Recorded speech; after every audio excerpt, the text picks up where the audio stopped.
Same thing with lefties and authority figures or like the police. I am not a police abolitionist.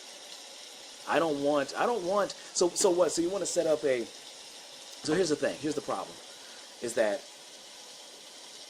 so people talk about like, oh, the history of police was as slave catchers.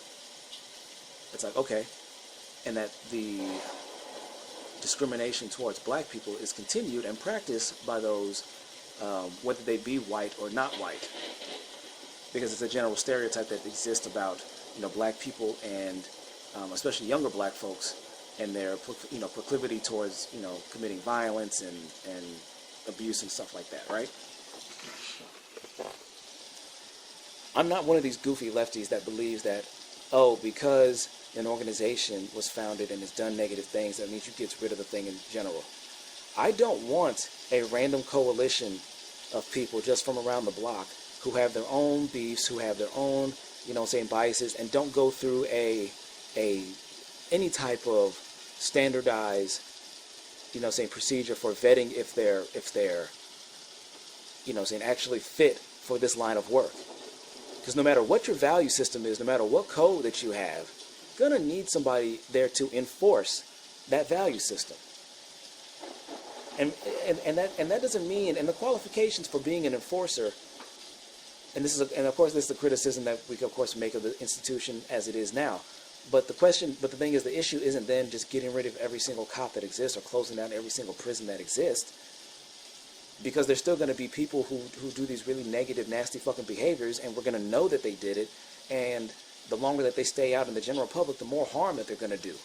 No, I want enforcers whom are not incentivized to just pick on poor people, because if the right rich person actually gets treated fairly under the eyes of the law, that they can get a judge out their seat, or that they can get a cop to get booted out the union, lose their rights, lose their defense, and all that shit.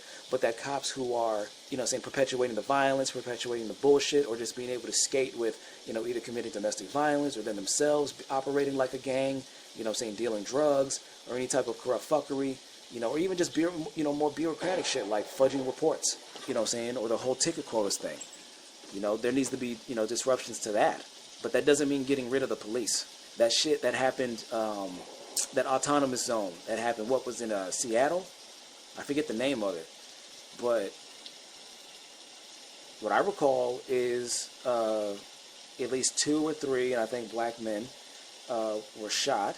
I don't know the circumstances. Apparently there was, at least one allegation that one of the victims was bothering somebody else in the encampment. But it's like, but who decided that person who was the shooter was even somebody that was actually stable enough and qualified to make that decision? How was that decision, made? And I know some shit is just going to be like, oh, last minute, spur of the moment, like, if somebody's got a knife out, or somebody is like, looking like they're going to cause direct harm to somebody, you're not exactly going to sit there and be like, okay, I want you to count to 10, count by 10 and shit, and just breathe. De-escalation don't always work. No, you can have enforcers of the law who they don't have to worry about ticket quotas, where they don't have to worry about, confiscating a certain, they don't have to worry about meeting these arbitrary goals, in order to keep their job, and in order to worry about keeping the common peace. And they also won't have to overlook other bullshit and fuckery that they see, with the fear that they could also lose everything, including their own life. The issue isn't to, get rid of cops. As much as some people may hate it may be a dirty word to some people, reform is what's needed in some cases. And in other parts of life, you need a revolution. And even then, a revolution isn't something that just happens one day and then, it's over. Like,